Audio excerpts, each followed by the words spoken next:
अस्सलामुअलैकुम दोस्तों, मेरा नाम डॉक्टर अली असगर है और आज के इस लाइव सेशन में हम एमडीकेट और फेडरल बोर्ड बायोलॉजी के पास पेपर के एमसीक्यू को डिस्कस करने जा रहे हैं। और आज का हमारा टॉपिक जो है वो नर्वस सिस्टम है। तो याद रहे, इससे पहले हमने स्टार्टिंग में पास पेपर के नर्वस सिस्टम से रिलेटेड हमने एमसीक्यू डिस्कस किए थे और आज हम वहीं से कंटिन्यूशन करने जा रहे हैं। तो जिन जिन बच्चों को लाइव वीडियो की नोटिफिकेशन रिसीव हो गई हो तो वो इस वीडियो का लिंक अपने तमाम दोस्तों तक शेयर कर लें ताकि वो भी आज के इस लाइव सेशन में पार्टिसिपेशन कर सकें। तो और जिन जिन बच्चों को लाइव वीडियो की नोटिफिकेशन रिसीव हो गई हो तो वो कमेंट सेक्शन में अपना नाम और अपने शहर का नाम लाजमी लिखें। इससे हमें यह आइडिया होता है कि पाकिस्तान के किन किन शहर से हमारे इस लाइव लेक्चर को सुना जा रहा है। तो आइए, सबसे पहला एमसीक्यू आज के इस लाइव सेशन का, when your finger accidentally get caught in a door, pain message is sent to your brain through. हमें कहा जा रहा है कि when your finger accidentally get caught in a door, दरवाजे में फंस जाती है ना हमारी उंगली, pain message is sent to your brain, दिमाग तक दर्द का मैसेज पहुंचता है किसके जरिए? ऑप्शन ए में कहा जा रहा है होम्योस्टेसिस के जरिए, ऑप्शन बी में कहा जा रहा है सेंसरी रिसेप्टर के जरिए, ऑप्शन सी में कहा जा रहा है कैफीन के जरिए और ऑप्शन डी में कहा जा रहा है मेडुला के जरिए। तो चार ऑप्शन हमारे पास हैं, आपने एक ऑप्शन सेलेक्ट करके बताना है। तो इसका करेक्ट आंसर हमारे पास है सेंसरी रिसेप्टर। सेंसरी रिसेप्टर जो है उसे क्या करते हैं, फील करते हैं और उसे क्या करते हैं, अपने पाथवे के थ्रू जो है वो ब्रेन तक पहुंचाते हैं। तो इसका correct answer B, sensory receptor. याद रहे कि एमसीक्यू का आंसर देने के लिए आपके सिर्फ 10 सेकेंड है ताकि हम कम टाइम ड्यूरेशन में ज्यादा से ज्यादा एमसीक्यू कवर कर सकें। Which of the following component of nervous system are not involve in reflex arc? Reflex arc पढ़ा था ना, रिफ्लेक्स एक्शन का जो पाथवे होता है उसे रिफ्लेक्स आर्क कहते हैं। तो हमें कहा जा रहा है कि इनमें से कौन सा हिस्सा जो है वो रिफ्लेक्स आर्क का हिस्सा नहीं है। ऑप्शन ए में कहा जा रहा है न्यूरॉन्स अदर देन सेंसरी और मोटर न्यूरॉन्स, सेंसरी और मोटर न्यूरॉन के अलावा कोई और न्यूरॉन इस रिफ्लेक्स आर्क का हिस्सा नहीं हो सकता। बी में कहा जा रहा है सेंट्रल नर्वस सिस्टम, सी में कहा जा रहा है ब्रेन और डी में कहा जा रहा है रिसेप्टर एंड अफेक्टर्स। तो चार ऑप्शन हमारे पास है, एक ऑप्शन सेलेक्ट करना है कि इनमें से कौन सा जो है वो रिफ्लेक्स आर्क का हिस्सा नहीं है। तो ऐसे एमसीक्यू का करेक्ट आंसर हमारे पास क्या है, सी, ब्रेन। पूरा का पूरा ब्रेन तो रिफ्लेक्स आर्क का हिस्सा नहीं है ना, ब्रेन का कोई हिस्सा हो सकता। तो इसमें देखो ऑप्शन ए में कहा जा रहा है neurons other than sensory and motor. भाई सेंसरी न्यूरॉन, मोटर न्यूरॉन और एसोसिएटिव न्यूरॉन। एसोसिएटिव न्यूरॉन वो होते हैं जो सेंट्रल नर्वस सिस्टम में पाए जाते हैं, तो वो तो होते हैं। और सेंट्रल नर्वस सिस्टम की भी फिर जो है वो रिफ्लेक्स आर्क में तो इन्वॉल्वमेंट है, जिसमें ब्रेन और स्पाइनल कॉर्ड की अगर बात की जाए। और रिसेप्टर और अफेक्टर की भी क्या है, रिसेप्टर और अफेक्टर की भी इन्वॉल्वमेंट है। तो इसमें करीब तर जो है वो बेस्ट आंसर जो है वो क्या है, ब्रेन। पूरा का पूरा ब्रेन इसके अंदर इन्वॉल्व नहीं है।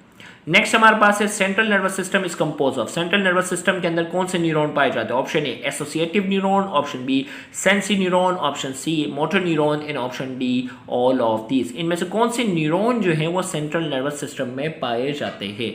तो करेक्ट आंसर जल्दी से लाइव चैट कमेंट सेक्शन में अपना आंसर लिख दो। तो इसका करेक्ट आंसर हमारे पास है option A, associative neuron. Associative neurons जो है वो सेंट्रल नर्वस सिस्टम बनाने में किरदार अदा करते हैं। नेक्स्ट एमसीक्यू है skeletal muscles are controlled by. Skeletal muscles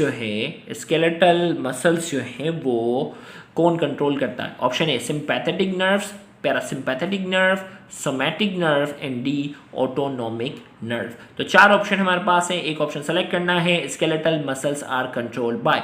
skeletal muscles को कौन कंट्रोल करता है? तो इसका correct answer C, somatic nervous system. Somatic nerve या सोमैटिक नर्वस सिस्टम जो है वो स्केलेटल मसल को कंट्रोल करता है क्योंकि ये वॉलेंट्री होते हैं और तमाम वॉलेंट्री चीज़ जो है वो सोमैटिक नर्वस सिस्टम के कंट्रोल में होती है। नेक्स्ट एमसीक्यू हमारे पास है function of smooth muscles, cardiac muscles, organ and glands are regulated by this system.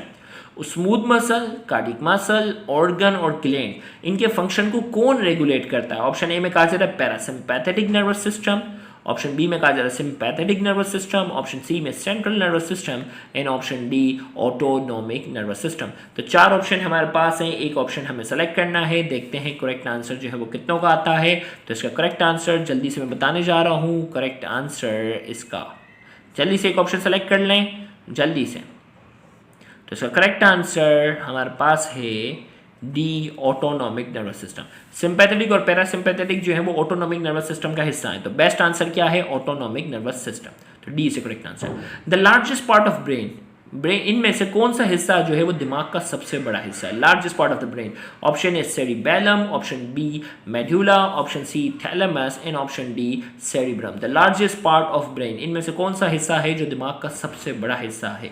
तो चार ऑप्शन हमारे पास हैं, सेरिबेलम, मेडुला, थैलेमस या डी सेरिब्रम। तो चार ऑप्शन हमारे पास हैं, जल्दी से एक ऑप्शन सेलेक्ट कर लें। तो इसका correct answer D cerebrum is the correct answer. Cerebrum हमारे दिमाग का सबसे बड़ा हिस्सा है। The cerebrospinal fluid is similar in composition to. Cerebrospinal fluid जो कि दिमाग के अराउंड फ्लूइड जो होता है, जो इसको प्रोटेक्शन प्रोवाइड करता है, इसकी कंपोजिशन इनमें से सबसे ज़्यादा किससे मिलती है? ऑप्शन ए में कहा जा रहा है ब्लड, ऑप्शन बी में कहा जा रहा है ब्लड प्लाज्मा, ऑप्शन सी में कहा जा रहा है blood serum and option D में कहा जा रहा है ब्लड प्रोटीन। तो इनमें से किसकी इसकी कंपोजिशन जो है वो इनमें से किससे मिलती जुलती है? Blood, blood plasma, blood serum या ब्लड प्रोटीन। तो जल्दी से चार ऑप्शन सेलेक्ट करें, एक ऑप्शन सेलेक्ट करके बताना है। देखते हैं करेक्ट आंसर कितनों का आता है। तो इसका correct answer B blood plasma. इसकी कंपोजिशन जो होती है वो ब्लड प्लाज्मा से मिलती जुलती होती है। याद रहे ब्लड का 45% हिस्सा कॉर्पसल्स पर मुश्तमिल है, जबकि 55% हिस्सा जो है वो प्लाज्मा पे, और प्लाज्मा का 90% हिस्सा जो है वो सिर्फ और सिर्फ पानी है। तो सेरिब्रोस्पाइनल फ्लूइड जो दिमाग के अराउंड फ्लूइड होता है, उसकी कंपोजिशन जो होती है वो ब्लड प्लाज्मा से सिमिलर होती है। नेक्स्ट हमारे पास एमसीक्यू इस वक्त है, the structure in human brain which control hunger. दिमाग का वो कौन सा हिस्सा है जो भूख को कंट्रोल करता है? Which part of brain serve as a link between nervous and endocrine system. दो अलग अलग अंदाज से पूछा जा सकता है, दिमाग का वो कौन सा हिस्सा है जो हंगर भूख को कंट्रोल करता है, और यही सवाल दूसरे अंदाज में आ सकता है, which part of the brain serve as a link between nervous and endocrine system. दिमाग का वो कौन सा हिस्सा है जो नर्वस और एंडोक्राइन सिस्टम के दरमियान लिंक के तौर पर क्या करता है, काम करता है? Option A hypothalamus, option B hippocampus, option C thalamus and option D amygdala. तो चार ऑप्शन हमारे पास हैं, तो आपने एक ऑप्शन जो है वो सेलेक्ट करना है। देखते हैं करेक्ट आंसर जो है वो कितनों का आता है। तो इसमें करेक्ट आंसर हाइपोथैलेमस। हाइपोथैलेमस जो है वो नर्वस सिस्टम और एंडोक्राइन सिस्टम दोनों के दरमियान जो है वो कनेक्टिंग लिंक के तौर पे क्या करता है, काम करता है। तो लिहाजा option A hypothalamus is the correct answer. Next, which of the following is not the part of fore brain. इनमें से कौन सा हिस्सा जो है वो फोर ब्रेन का पार्ट नहीं है? एक सवाल तो ये, the hind brain contain medulla, pons and dish. या वो पूछा जा सकता है कि हाइंड ब्रेन के अंदर मेडुला आता है, पोन्स आता है, और तीसरा हिस्सा कौन सा है? तो भाई फोर ब्रेन का पार्ट तलाश करें। सेरिब्रल कॉर्टेक्स फोर ब्रेन का हिस्सा है, हिप्पोकैम्पस, सेरिबेलम, अमाइगडाला। तो इसका करेक्ट सेरिबेलम हाइंड ब्रेन का हिस्सा। सेरिबेलम किसका हिस्सा है? हाइंड ब्रेन का। लिहाजा इस एमसीक्यू का करेक्ट आंसर, इस एमसीक्यू का करेक्ट आंसर हमारे पास जो है वो cerebellum is the correct answer. Next हमारे पास है, in human relay centre is located in. इंसान के अंदर जो रिले सेंटर यानी जो चीज़ों को सिर्फ ट्रांसफर करने का काम करता हो वो कहाँ लोकेट है? या पूछा जाए the most reduce part of the human brain. इंसानी दिमाग का वो कौन सा हिस्सा है जो सबसे ज़्यादा रिड्यूस है, मतलब सबसे ज़्यादा लेस डेवलप है, हमें वो बताना है। तो ऑप्शन ए में कहा जा रहा है फोर ब्रेन, ऑप्शन बी में कहा जा रहा है मिड ब्रेन, ऑप्शन सी में कहा जा रहा है hind brain and option D में कहा जा रहा है स्पाइनल कॉर्ड। तो दो अलग अलग अंदाज से सवाल पूछा जा सकता है, जबकि जवाब सेम है।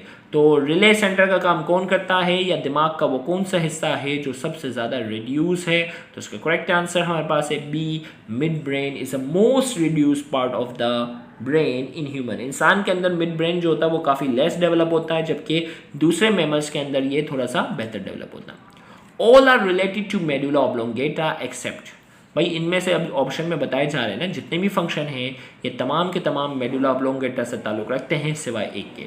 ऑप्शन ए में कहा जा रहा है long term memory, option B में कहा जा रहा है ब्रीथिंग रेट, ऑप्शन सी में कहा जा रहा है हार्ट बीट रेट, और ऑप्शन डी में कहा जा रहा है ब्लड प्रेशर। तो चार ऑप्शन हमारे पास हैं, एक ऑप्शन हमें सेलेक्ट करना है। All are related to medulla oblongata except. तो इस एमसीक्यू का करेक्ट आंसर हमारे पास, जल्दी से एक ऑप्शन सेलेक्ट कर लें। तो इसका करेक्ट आंसर हमारे पास है ऑप्शन ए, long term memory. Long term memory जो है ये हिप्पोकैम्पस के अंदर स्टोर होती है, मेडुला ऑब्लोंगेटा में नहीं होती। जबकि breathing rate, heart beat rate और ब्लड प्रेशर, इन तमाम चीज़ों को जो कंट्रोल करता है, इन तमाम चीज़ों को जो कंट्रोल करता है वो मेडुला ऑब्लोंगेटा जो है वो कंट्रोल करता है। तो लिहाजा इसका करेक्ट आंसर हमारे पास है ए, लॉन्ग टर्म मेमोरी। हिप्पोकैम्पस जो है गौर से सुनिएगा, लॉन्ग टर्म मेमोरी जो है वो हिप्पोकैम्पस में स्टोर होती है। नेक्स्ट हमारे पास है, which of the following controls several automatic function like breathing, heart rate, blood pressure. एक सवाल का अंदाज ये या the part of brain which control breathing, heart rate and swelling. दिमाग का वो कौन सा हिस्सा है जो ब्रीथिंग, सांस को, दिल की धड़कन को और स्वेलिंग, निगलने को कंट्रोल करता है। Option A cerebrum, option B medulla, option C cerebellum and option D hypothalamus. तो चार ऑप्शन हमारे पास हैं, एक ऑप्शन आपने सेलेक्ट करना है। दिमाग का वो कौन सा हिस्सा है जो ब्रीथिंग, हार्ट रेट और स्वेलिंग इनको कंट्रोल करता है। तो चार ऑप्शन है, एक ऑप्शन आपने जो है वो सेलेक्ट करना है। तो इसका करेक्ट आंसर मैं बताने जा रहा हूँ। इसका करेक्ट आंसर हमारे पास है B, medulla oblongata. Medulla oblongata breathing, heart rate, swelling तमाम को कंट्रोल करता है। नेक्स्ट हमारे पास है a mix nerve consist of. कुछ नर्व होती हैं जिनके लिए हम वर्ड यूज करते हैं मिक्स नर्व।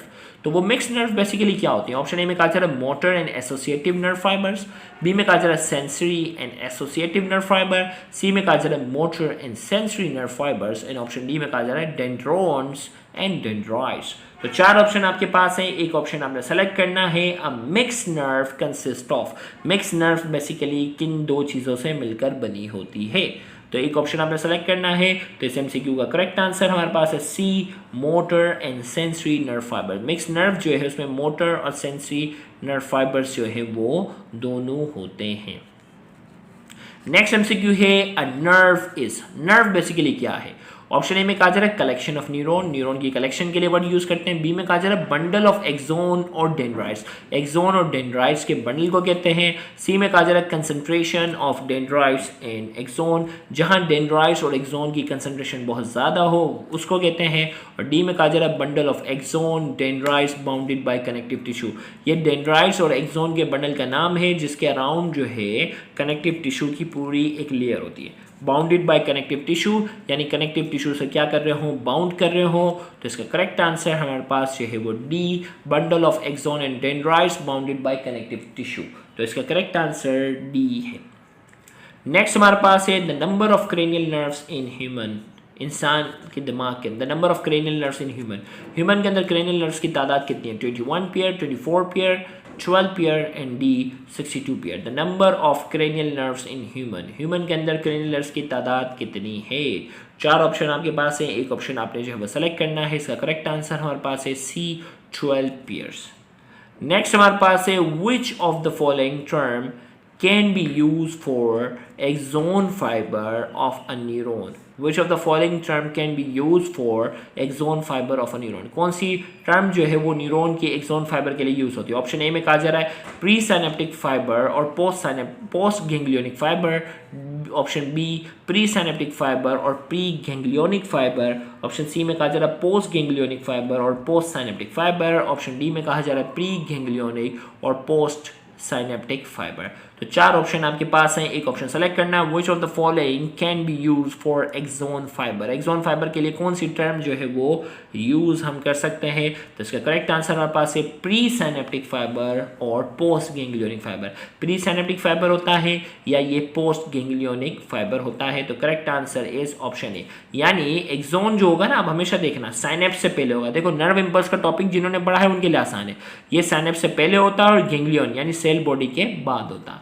तो लिहाजा एक्सोन के लिए टर्म हम यूज करते हैं प्री साइनेप्टिक फाइबर या post ganglionic fibre. Option is the correct answer. Next हमारे पास है the number of spinal nerves in main. Main के अंदर स्पाइनल नर्व की तादाद कितनी होती है? 24, 62, 12 या 31। तो चार ऑप्शन आपके पास है, एक ऑप्शन आपने सेलेक्ट करना है। The number of spinal nerves in main. Main के अंदर स्पाइनल नर्व्स की तादाद जो है वो कितनी होती है? तो चार ऑप्शन है, एक ऑप्शन आपने सेलेक्ट करना है। तो correct answer is option B 62। 31 pair होते हैं ना, 31 पेयर है। 31 पेयर का मतलब कितना हो गया? टोटल तादाद 62 है। नंबर पूछा है, पेयर तो लिखा हुआ ही नहीं है। तो अक्सर बच्चे जल्दबाजी में 31 कर देते हैं, जबकि करेक्ट आंसर हमारे पास ऑप्शन बी है 62। 31 पेयर होते हैं। नेक्स्ट हमारे पास है irritability, abnormal involuntary movement and severe decline in thinking are symptom of disease. ये फेडरल बोर्ड के पास पेपर का एमसीक्यू है कि इरिटेबिलिटी, एबनॉर्मल इनवॉलेंट्री मूवमेंट्स और सीवियर डिक्लाइन इन थिंकिंग के अंदर जो सीवियर डिक्लाइन आता है ये किसका सिम्टम है? Option A Parkinson's disease, option B multiple sclerosis, option C Alzheimer disease and option D Huntington disease. तो चार ऑप्शन आपके पास हैं, आपने एक ऑप्शन सेलेक्ट करना है। तो इस एमसीक्यू का answer irritability, abnormal movement and severe decline in function. Severe decline in thinking अगर आ रहा है तो इसमें एबनॉर्मल इनवॉलेंट्री मूवमेंट्स और इरिटेबिलिटी है, तो बेस्ट आंसर हमारे पास जो है इसका पार्किंसंस है। बेस्ट आंसर हमारे पास क्या है, इसका करेक्ट आंसर हमारे पास जो है वो पार्किंसंस है, क्योंकि डिक्लाइन इन फंक्शन तो अल्जाइमर डिजीज है, लेकिन इरिटेबिलिटी और एबनॉर्मल मूवमेंट इसके अंदर नहीं होती, तो लिहाजा इसका बेस्ट आंसर हमारे पास क्या है, Parkinson's disease. Next, cause of Parkinson disease is death of brain cell that produce. भाई पार्किंसन डिजीज की जो अलामत जाहिर होती है ना, वो ब्रेन के कुछ सेल के मरने की वजह से, और वो सेल क्या प्रोड्यूस करते हैं, ऑप्शन ए में कहा जा रहा है वो डोपामिन प्रोड्यूस करते हैं, ऑप्शन बी में कहा जा रहा है वो एंटी डायूरेटिक हार्मोन प्रोड्यूस करते हैं, ऑप्शन सी में कहा जा रहा है वो एसिटाइल कोलिन प्रोड्यूस करते हैं, और ऑप्शन डी में कहा जा रहा है ऑक्सीटोसिन प्रोड्यूस करते हैं। तो 4 ऑप्शन आपके पास हैं, एक ऑप्शन आपने सेलेक्ट करना है। Cause of Parkinson disease is death of brain cell that produce. भाई पार्किंसन डिजीज की जो वजह है वो डेथ ऑफ ब्रेन सेल है, जो वो क्या प्रोड्यूस करते हैं, वो प्रोड्यूस करते हैं डोपामिन। डोपामिन की कमी की वजह से है, लिहाजा इसका करेक्ट आंसर हमारे पास है option A. Next, uncontrolled movement of arm, head, leg, face and upper body is the main symptom of this disease. भाई अनकंट्रोल्ड मूवमेंट होती है, हेड, लेग, फेस और अपर बॉडी, ये मेन सिम्टम किस disease के, ऑप्शन ए में कहा जा रहा है हंटिंसन डिजीज, ऑप्शन बी में कहा जा रहा है मल्टीपल स्क्लेरोसिस, ऑप्शन सी में कहा जा रहा है पार्किंसंस एंड ऑप्शन डी में कहा जा रहा है अल्जाइमर डिजीज। तो इसका करेक्ट आंसर हमारे पास है Huntington's disease is the correct answer. The disease is characterized by decline in brain function. वो कौन सी डिजीज है जिसमें डिक्लाइन इन ब्रेन फंक्शन, कोई एबनॉर्मल मूवमेंट वगैरह का कोई जिक्र नहीं है, सिर्फ डिक्लाइन इन ब्रेन फंक्शन में कमी आ जाती है, तो उस डिजीज को क्या कहते हैं, option A Alzheimer disease is the correct answer. सिर्फ डिक्लाइन इन ब्रेन फंक्शन लिखा हो तो आपका आंसर अल्जाइमर डिजीज होगा। नेक्स्ट, लॉस ऑफ मेमोरी जिसे हम डिमेंशिया कहते हैं is also known as, loss of memory जिसे हम डिमेंशिया कहते हैं इज ऑल्सो नोन एज, ये किस बीमारी में होता है, Alzheimer disease, Parkinson's disease, epilepsy और डी ग्रेव्स डिजीज। क्या कहते हैं, ग्रेव डिजीज। तो 4 ऑप्शन आपके पास हैं, एक ऑप्शन आपने जो है वो सेलेक्ट करना है। देखते हैं करेक्ट आंसर कितनों का आता है। लॉस ऑफ मेमोरी डिमेंशिया किसके अंदर होता है, ये अल्जाइमर डिजीज में होता है।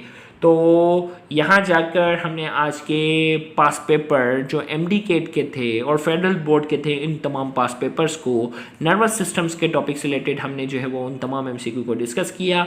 इंशाल्लाह अगले आने वाले लेक्चर में हम मज़ीद एमसीक्यू को डिस्कस करने जाएंगे। अगर आप एनडी टेस्ट की तैयारी कर रहे हैं तो हम आपको सजेशन देंगे कि आप हमारे रजिस्टर्ड ग्रुप का हिस्सा लाजमी बने। रजिस्टर्ड ग्रुप में पिछले 3 सालों में हम पिछले 3 सालों में जितने भी एमसीक्यू एक्सप्लेन कर रहे हैं उन तमाम एमसीक्यू की एक्सप्लेनेशन आपको प्रोवाइड की जाएगी। साथ ही साथ बहुत से टॉपिक्स जो हैं, मतलब ऑलमोस्ट कंप्लीट टॉपिक्स के, कंप्लीट कोर्स के आपको टॉपिक्स प्रोवाइड किए जाएंगे और वीक में 2 मरतबा ऑनलाइन एमसीक्यू टेस्ट भी आपके कंडक्ट किए जाएंगे। तो मैं आपको सजेशन ज़रूर दूंगा कि आप हमारे रजिस्टर्ड ग्रुप का हिस्सा लाजमी बने। Thank you very much. Allah हाफिज़।